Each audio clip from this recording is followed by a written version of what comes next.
ओम शांति। आज 17 जुलाई 2021 की साकार मुरली। आज बाबा ने कहा, मीठे बच्चे, ज्ञान सागर बाप तुम्हें ज्ञान का तीसरा नेत्र देने आए हैं, जिससे आत्मा की ज्योति जग जाती है।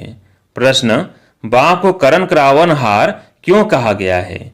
वो क्या करते और क्या कराते हैं? उत्तर, बाबा कहते, मैं तुम बच्चों को मुरली सुनाने का कार्य करता हूँ। मुरली सुनाना मंत्र देता, तुम्हें लायक बनाता और फिर तुम्हारे द्वारा स्वर का उद्घाटन कराता हूँ।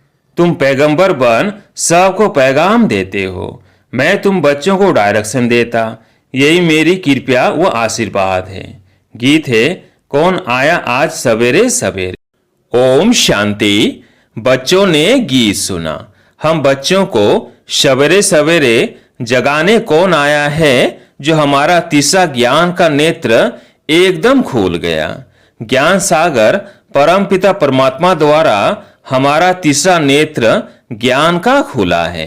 कहते भी हैं, बाप ज्योति जगाने वाला है, परंतु वह बाप है यह कोई नहीं जानते हैं। ब्रह्म समाजी कहते हैं वह समा है, ज्योति है।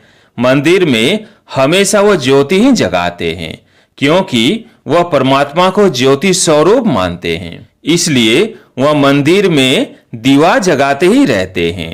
अब यह बाप कोई माचिस से दीवा नहीं जगाते हैं। यह तो बात ही न्यारी है। गाया भी जाता है, ईश्वर की गति मत न्यारी है। तुम बच्चे अब समझते हो, बाप सदगति के लिए आकर ज्ञान योग सिखलाते हैं। सिखलाने वाला तो जरूर चाहिए ना, शरीर तो नहीं सिखलाएगा। आत्मा ही सब कुछ करती है। आत्मा में ही अच्छे बुरे संस्कार रहते हैं। इस समय रावण की प्रवेशता के कारण मनुष्यों के संस्कार भी बुरे हैं, अर्थात 5 विकारों की प्रवेशता है। देवताओं में यह 5 विकार होते नहीं। भारत में जब दैवी स्वराज्य था तो ये बुरे संस्कार नहीं थे। सर्वगुण संपन्न थे।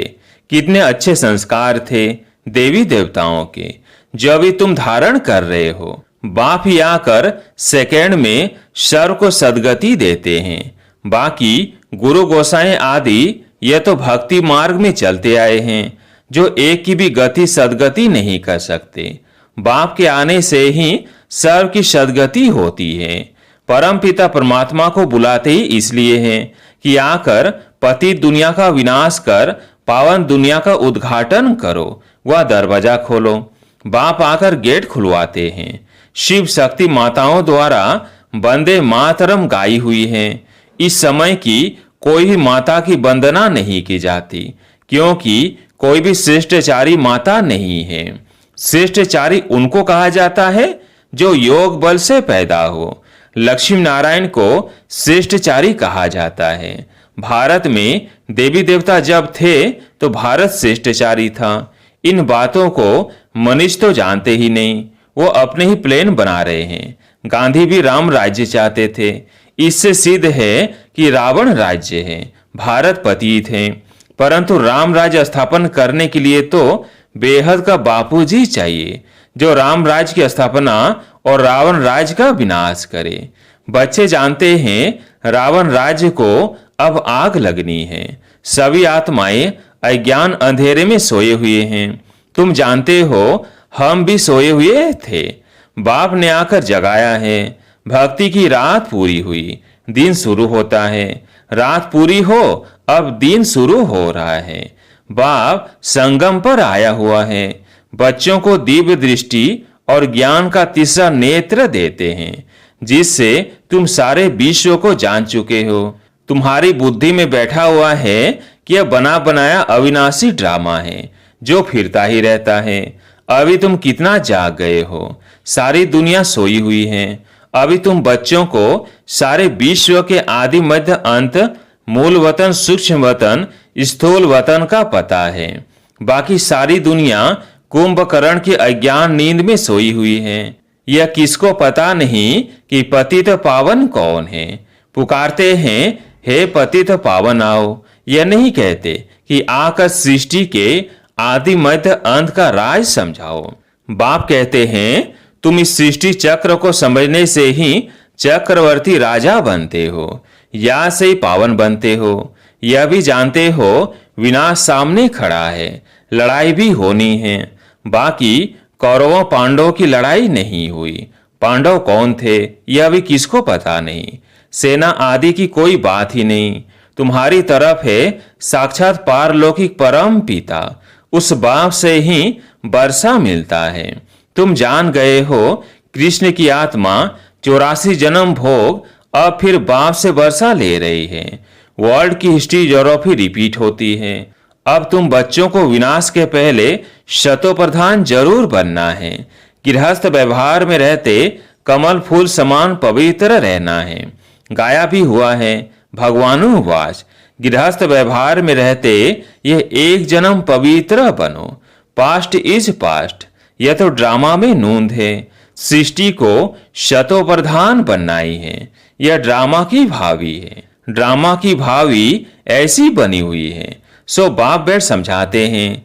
आधा कल्प जब पूरा होता है तब बाप आते हैं। बाप कहते हैं जब रात पूरी हो दिन शुरू होता है तभी मैं आता हूं। शिवरात्रि भी कहते हैं ना। शिव के पुजारी शिवरात्रि को मानते हैं। गवर्नमेंट ने तो हॉलीडे भी बंद कर दिया है। नहीं तो कम से कम 1 मास हॉलीडे चलनी चाहिए। कोई को भी पता नहीं शिव बाबा सर्व की सदगति करने वाला है। वही सर्व का दुख हरता सुख करता है। उनकी जयंती तो बड़े धूमधाम से 1 मास सब धर्म वालों को मनानी चाहिए, खास भारत को। बाप डायरेक्ट आकर सदगति देते हैं। जब भारत स्वर्ग था तो देवी देवताओं का राज्य था। उस समय और कोई धर्म ही नहीं थे। देवताएं विश्व के मालिक थे, कोई पार्टीशन आदि नहीं थे। इसलिए कहा जाता है अटल अखंड सुख शांति संपत्ति का दैवी राज्य फिर से हम प्राप्त कर रहे हैं। बेहद के बाप से बेहद का वर्षा 5000 वर्ष पहले भी मिला था। सूर्यवंशी चंद्रवंशी राज्य में कोई दुख का नाम नहीं था। गाया भी जाता है राम राजा राम प्रजा, वह अधर्म की कोई बात नहीं। बाबा ने तुम्हें ब्रह्मा और विष्णु के बारे में भी समझाया है कि इन दोनों का आपस में क्या संबंध है। ब्रह्मा की नाभि से विष्णु निकला, यह कैसा वंडरफुल चित्र बनाया है। बाप समझाते हैं यह लक्ष्मी नारायण ही अंत में आकर ब्रह्मा सरस्वती जगत अम्बा जगत पिता बनते हैं, जो दोनों फिर विष्णु अर्थात लक्ष्मी नारायण बनते हैं। बाप बेट समझाते हैं जो भी चित्र देखते हो इनमें कोई भी यथार्थ नहीं है। शिव का बड़ा चित्र बनाते हैं, वो भी अयथार्थ है। भक्ति के कारण बड़ा बनाया है, नहीं तो बिंदी की पूजा कैसे हो सकती। अच्छा, फिर ब्रह्मा विष्णु शंकर के लिए भी समझ नहीं सकते। त्रिमूर्ति ब्रह्मा कह देते हैं, ब्रह्मा द्वारा स्थापना विष्णु द्वारा पालना, यह भी कहते, परंतु ब्रह्मा तो स्थापना करते नहीं हैं। सौर की स्थापना ब्रह्मा करेंगे? नहीं, सौर की स्थापना तो परमपिता परमात्मा ही करते हैं। ये आत्मा तो पतित हैं, इनको व्यक्त ब्रह्मा कहा जाता है। यही आत्मा पावन बन जाएगी और चली जाएगी, फिर सतयुग में जाकर नारायण बनते हैं। तो प्रजापिता ब्रह्मा जरूर यहाँ चाहिए ना। चित्र फिर वहां दे दिए हैं, जैसे यह ज्ञान के अलंकार है, वास्तव में है तुम्हारे, परंतु विष्णु को दे दिए हैं। नौधा भक्ति में भी साक्षात्कार होता है। मीरा का भी नाम गाया हुआ है ना। पुरुषों में नंबर 1 भक्त है नारद, माताओं में मीरा गाई हुई है। तुम अभी नारायण अथवा लक्ष्मी को वरने के लिए यह ज्ञान सुन रहे हो। तुम्हारा ही स्वयंवर होता है। नारद के लिए भी दिखाते हैं, सभा में आकर कहा हम लक्ष्मी को वर सकते हैं। अभी लक्ष्मी को वरने लायक तुम बन रहे हो। बाकी वो तो सब है भक्ति मार्ग की कथाएं। बाप रियल बात बैठ समझाते हैं। लक्ष्मी सतयुग में, नारद भगत द्वापर में। सतयुग में फिर नारद कहां से आया? राधे कृष्ण का ही स्वयंवर के बाद नाम लक्ष्मी नारायण पड़ता है। यह भी भारतवासी नहीं जानते हैं। कितना अज्ञान अंधियारा है। बाप है कल्याणकारी, तुमको भी कल्याणकारी बनाते हैं। अब विचार सागर मंथन करना चाहिए, औरों को भी कैसे समझाए। तो बाप समझाते हैं कि चित्र आदि कैसे बैड बनाए हैं।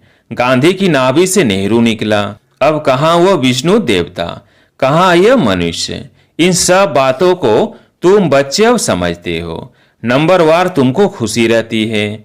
बेहद का बाप हमको पढ़ा रहे हैं, यह तो कभी सुना नहीं था, क्योंकि गीता में तो कृष्ण भगवानुवाच लिख दिया है। भगवान कब आया, कब आकर गीता सुनाई, तिथि तारीख कुछ है नहीं। कल्प की आयु हुई लाखों वर्ष कह देते हैं, कोई की भी बुद्धि में आता नहीं है। अब बाप बैठ बच्चों को समझाते हैं। ब्राह्मणों का वृद्धि को पाता रहता है, पाते पाते अनगिनत हो जाएंगे। तुम बच्चे जानते हो वर्ण कैसे चक्र लगाते हैं। हम ब्राह्मणों का वर्ण सबसे ऊंच है। हम हैं भारत के गुप्त सच्चे रूहानी सोशल वर्कर। परमपिता परमात्मा हमसे सेवा करा रहे हैं। हम रूहानी सेवा करते हैं, वो जिस्मानी सेवा करते हैं। तुमको कहते हैं तुम भारत की क्या सेवा करते हो, बोलो हम है रूहानी सेवाधारी। स्वर का उद्घाटन करा रहे हैं, स्थापना करा रहे हैं। शिव बाबा है करण करावन हार, जो करा रहे हैं वह करता भी है। मुरली कौन चलाता है, तो कर्म करता है।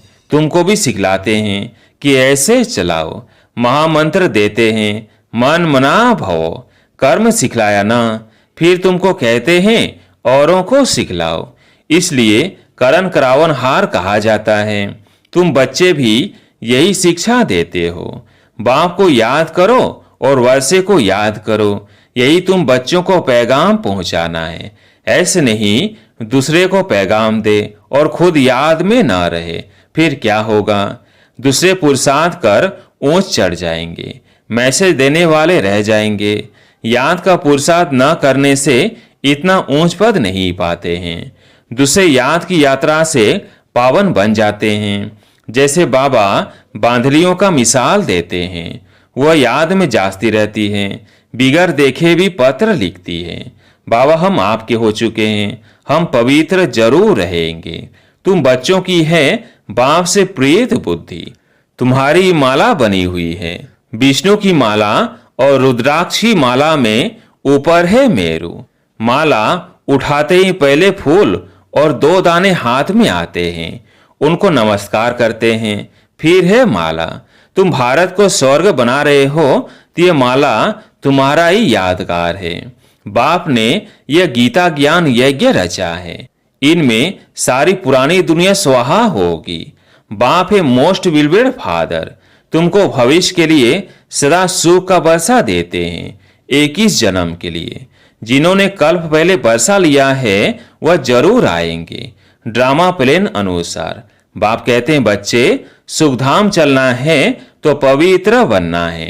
मेरे को याद करो, मांगना कुछ भी नहीं है कि कृपया करो वह मदद करो, नहीं, हम तो सबको मदद करते हैं। पुरुषार्थ तो तुमको करना है, आशीर्वाद की बात नहीं। बाप कहते हैं मामेकम याद करो, याद करना तुम्हारा काम है, डायरेक्शन देना यही कृपया है। बाकी तो भल खाओ पियो घूमो फिरो, तुम्हें पवित्र भोजन ही खाना है। हम देवी देवता बनते हैं, वहाँ प्याज आदि थोड़ी होगा, यह सब यहाँ छोड़ना है। यह चीजें वहाँ होती नहीं, बीज ही नहीं है। जैसे सतयुग में बीमारी आदि होती नहीं, अभी देखो कितनी बीमारियां निकली है। वहाँ तमोगुणी कोई चीज होती नहीं, हर चीज सतो प्रधान। यहाँ देखो मनुष्य क्या क्या खाते हैं। अब बाप बच्चों को कहते हैं मुझे याद करो और संग तोड़ मुझ संग जोड़ो, तो तुम पावन बन जाएंगे। अच्छा, मीठे मीठे सिकिलधे बच्चों प्रति माता पिता बाप दादा का याद प्यार और गुड मॉर्निंग। रूहानी बाप की रूहानी बच्चों को नमस्ते। हम रूहानी बच्चों की रूहानी बाप दादा को याद प्यार गुड मॉर्निंग नमस्ते नमस्ते। धारणा के लिए मुख्य सार। पहला पॉइंट, पास्ट इज पास्ट। जो बीता उसे भूलकर गृहस्थ व्यवहार में रहते शतो प्रधान बनने का पुरुषार्थ करना है। विनाश के पहले पावन जरूर बनना है। दूसरा पॉइंट, भारत को स्वर्ग बनाने की सच्ची सच्ची सेवा में तत्पर रहना है। खान पान बहुत शुद्ध रखना है, पवित्र भोजन ही खाना है। आज प्यारे मीठे बाबा का वरदान, रूहे गुलाब बन, दूर दूर तक रूहानी खुशबू फैलाने वाले रूहानी सेवाधारी भव। रूहे गुलाब बन, दूर दूर तक रूहानी खुशबू फैलाने वाले रूहानी सेवाधारी भव।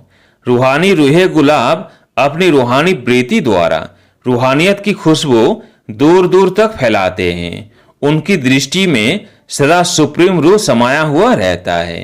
वे सदा रूह को देखते, रूह से बोलते, मैं रूह हूं, सदा सुप्रीम रूह की छत्र छाया में चल रहा हूं।